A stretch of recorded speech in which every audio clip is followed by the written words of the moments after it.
61 million. Just take a second to wrap your head around that number. 61 million. According to the UN Environment Programme's latest assessments for 2024 and 2025, that is the estimated tons of post-conflict debris sitting in the Gaza Strip right now. It's a number so massive it literally defies our ability to visualize it. I mean, we're talking mountains of rubble. But beneath that staggering figure lies one of the most complex, dangerous, and urgent logistical puzzles in the entire modern world. Welcome back, everyone. As you know, I absolutely love breaking down complex topics and data so we can truly understand the hidden mechanisms shaping our world. Today's explainer unpacks a completely groundbreaking academic framework designed to manage the incredibly complex and, frankly, lethal logistics of post-conflict debris. We're going to look at how researchers are leveraging advanced spatial data and risk management standards to figure out exactly how to safely clear millions of tons of rubble, because getting this right literally saves lives and restores essential services. So, here is our roadmap for today. We'll be navigating 6 clear stages. We'll start with the sheer scale of the debris, then uncover the 6 hidden dimensions of risk, tackle the prioritization problem, and look at mapping risk with data. Finally, we'll dive into the spatial risk index itself and finish up with how this clears the path forward. All right, let's jump right into section 1, the scale of the debris and why it's such a staggering logistical challenge. Okay, so to truly grasp this problem, we really have to look past just the raw tonnage and look at the actual geography. Following the ceasefire arrangement from October 2025, a deployment line was established, physically marked on the ground with yellow concrete blocks, which is known as the yellow line. Now, this line created a massive restricted zone covering 65% of the territory. Think about what that actually means. The surviving population, all the humanitarian efforts, and a huge portion of the debris itself are just compressed into the remaining 35%. A continuous, highly dense coastal corridor. Operationally, a lot of the debris is completely unreachable behind that yellow line, so clearance teams can only prioritize work within this tiny, tight, accessible zone where space is already fiercely contested. Let's look at some statistics within this environment, because they are pretty mind-blowing. We are talking about 78% of the territory's roughly 250,000 buildings being damaged or completely destroyed. And it's not just broken bricks. Around 15% of that debris carries an elevated risk of contamination from things like asbestos, heavy metals, or industrial waste. To put this into a bit of historical perspective, this is roughly 20 times the total debris produced by all previous rounds of hostilities in the area since 2008 combined. Even going by the most optimistic estimates from the UN Development Program, clearing this dense corridor is a multi-year crisis. They estimate it'll take anywhere from 7 to 20 years, all while operating under severe resource scarcity. Which brings us to section 2, the 6 hidden dimensions of risk. Because guys, we're dealing with way more than just concrete here. When we think of rubble, we usually just picture piles of dirt and smashed concrete, right? But the reality is, this is a highly volatile composite hazard system, and it breaks down into 6 distinct, terrifying dangers. First up, you have the explosive hazard, unexploded ordnance literally hidden right there inside the rubble, where any mechanical disturbance could be lethal. Second is structural. That's the risk of a secondary building collapse the moment you start moving debris around those damaged load paths. Third is health. We're talking respirable dust, asbestos, and disease vectors, which heavily impact the dense, displaced populations living right next to these sites. Fourth is environmental, like hazardous materials seeping down into the groundwater. Fifth is operational. Rubble physically blocking the exact roads needed for ambulances or the clearance machinery itself.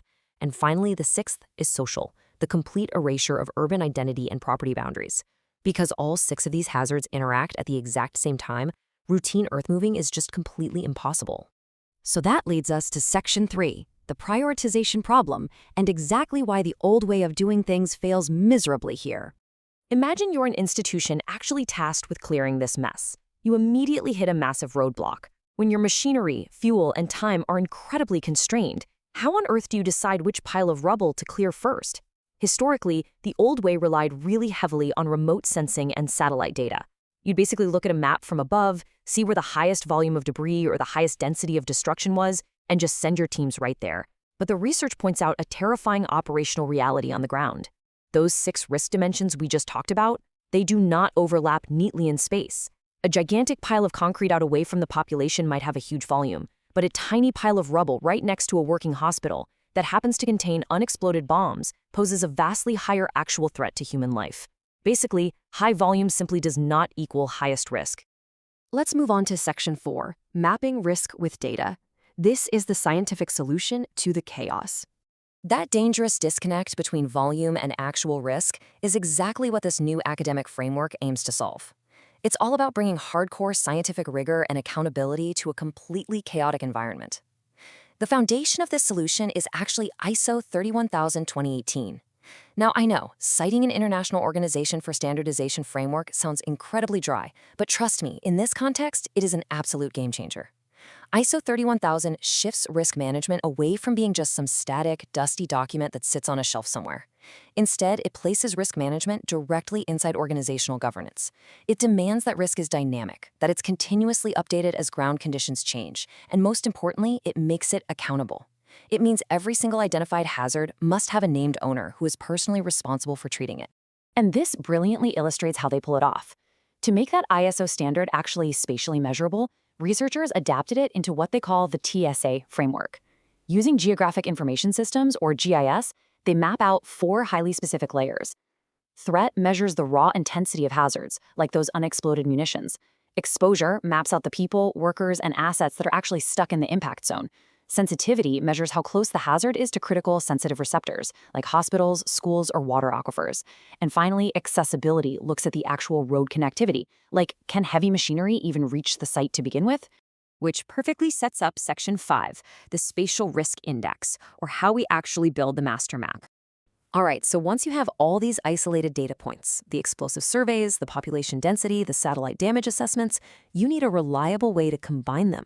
So check out this formula for the Spatial Risk Index, or SRI.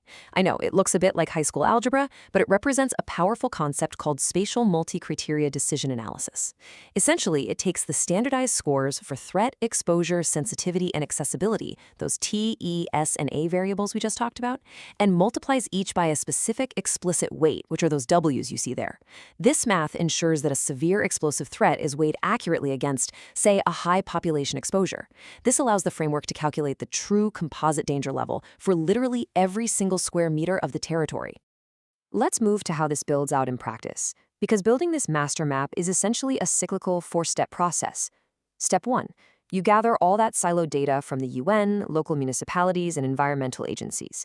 Step 2, you standardize all of that into spatial indicators inside the GIS software. Step 3, you apply those explicit weights we just saw based on actual risk scales. And Step 4, you generate a definitive 4-level intervention priority map.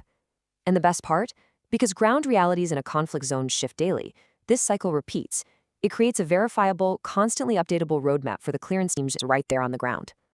And that brings us to our final section, Section 6, Clearing the Path Forward and the Real-World Impact of all this data. So what's the actual real-world impact of replacing informal guesswork with this rigorous academic framework? Well, the absolutely crucial point is this.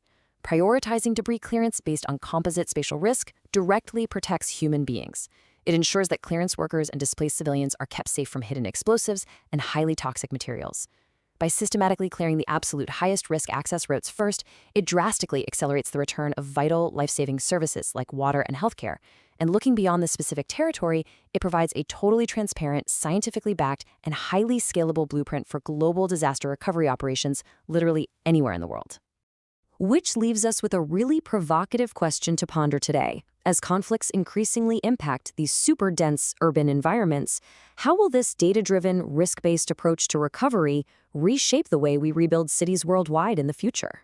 It is just a fascinating look at how data science and smart logistical frameworks are literally saving lives on the ground. Thank you so much for joining me today to explore this incredibly complex puzzle.